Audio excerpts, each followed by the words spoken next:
shadow on the glass. A cold morning spread over the city as Detective Artyom Grachev climbed the steps of an old apartment house on Vasilivsky Island. Dampness, mold, and the faint smell of iron in the air. Everything suggested that no one had lived here for a long time. No one, except the man who'd been found dead the night before. Apartment 23. The lock was broken. On the floor, soot marks and shards of a shattered mirror. At the back of the room stood a piano covered with a sheet, and beside it, the body of a man in his 40s. Eyes open, face frozen in horror. Any signs of forced entry? Grachev asked, removing his glove and touching the door.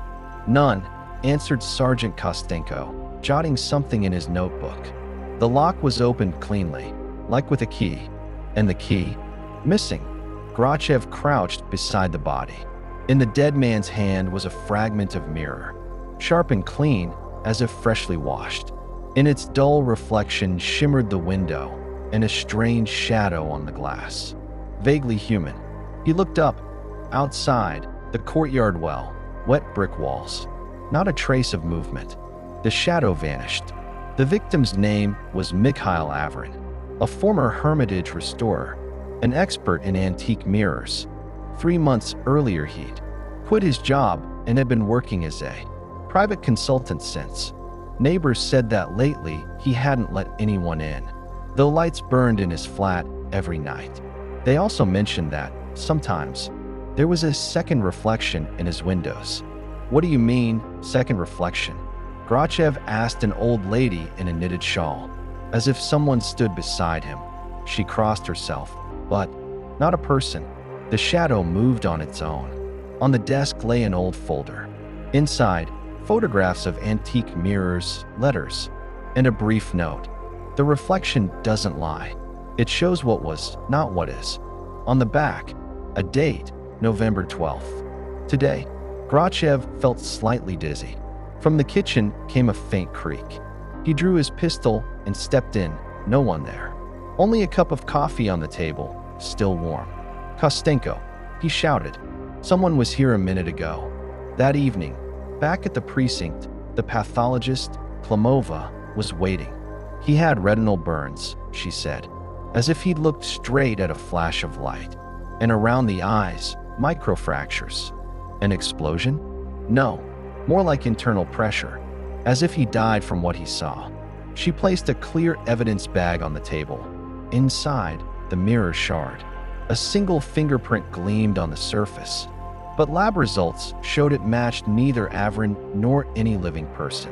The next morning, Grachev visited the Hermitage. The archivist, an elderly man with owl-like eyes, pulled out an ancient folder. Here, look, he said, unfolding a faded photograph. A mirror from Count Vishnevsky's estate, 17th century. They said it reflected the souls of the dead. Avrin worked on its restoration before he resigned. Where is it now? In a private collection. A certain Madame Kuzmina. Kuzmina's house stood on Petrograd's side, tall, old-fashioned, with wrought iron bars. When Grachev entered, the hostess greeted him without surprise, as if expecting him.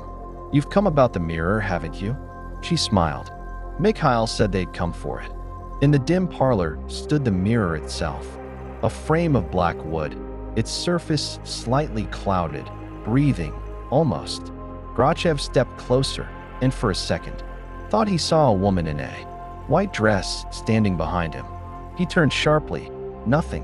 What happened to Avrin? He asked. He tried to destroy it, Kuzmina whispered, but he didn't make it. She handed him an envelope. Inside, a letter written in a trembling hand. If you're reading this, the mirror has chosen you. Don't look into it after midnight. The reflection will show the truth, but it will take yours in return. Night found Grachev in his office. He couldn't shake the letter or Avrin's stare from his mind. On the desk lay the mirror shard. He took it from the evidence bag, held it to the light, and in the reflection, for a heartbeat, saw his own face, but altered. Eyes darker, expression colder, lips curved in a cruel smile. The phone rang. Artyom, Kostenko's voice trembled. The lab results are back. The blood traces on the mirror, over 100 years old. And the DNA? What about it?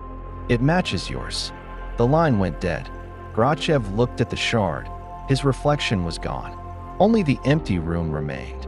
And the window, on the glass, that same shadow from Avrin's apartment, slowly raising its hand to mirror his own. When Kostenko arrived the next morning, the detective's office was empty. Only the shard remained on the desk. Beside a new note in Grachev's handwriting, the reflection doesn't lie. He looked up, and in the window behind him, the faint figure of a man in a long coat, cigarette in hand, stood watching. Artyom Grachev was outside, staring straight in. Part 2. Rain lashed the windows, as if trying to wash the city clean.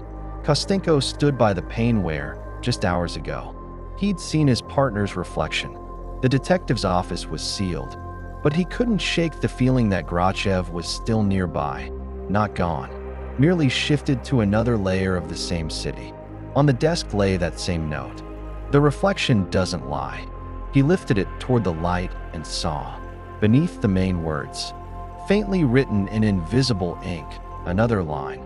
Look into the glass, but not with your eyes.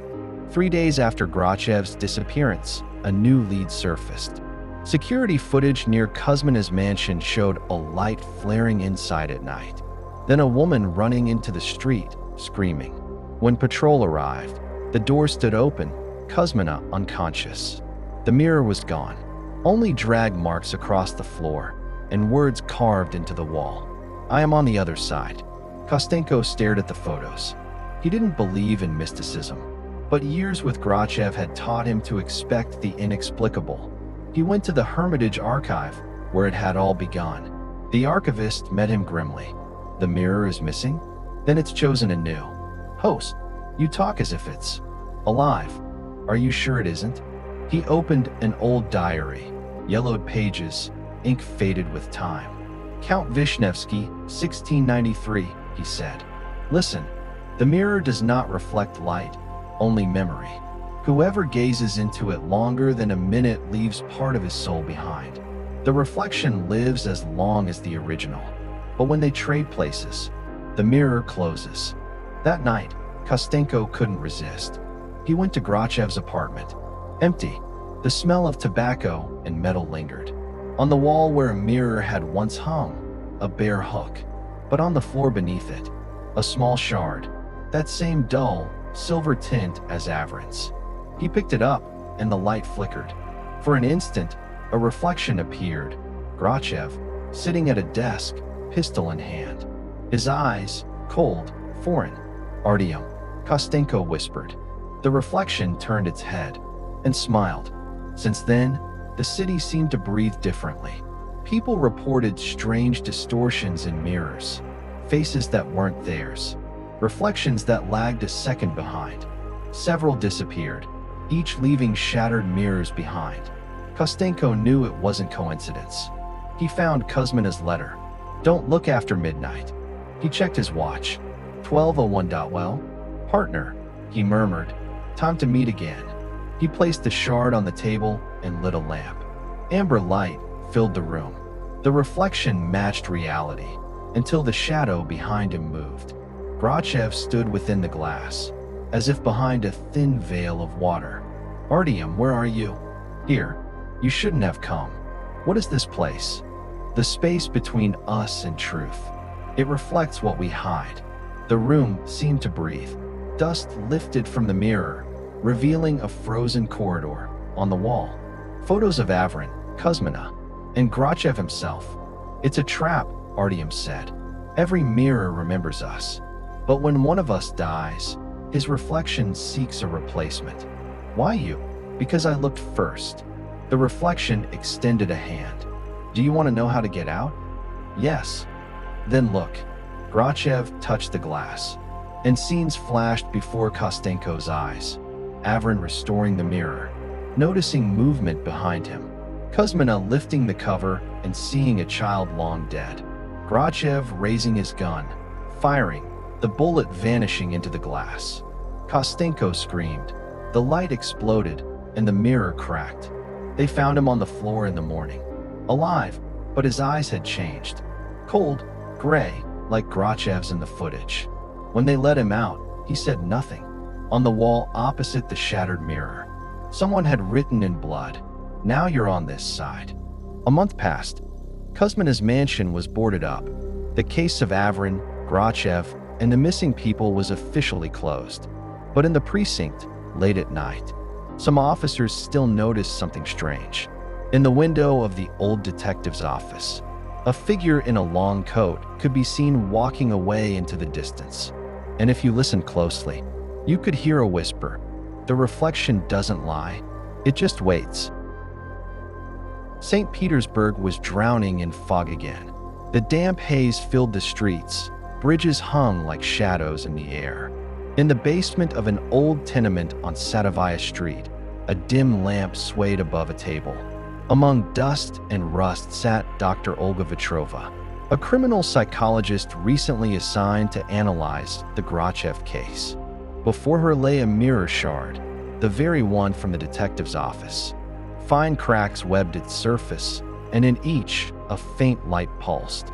"Tell me, doctor," asked the officer by the door, "do you really believe someone's inside it?"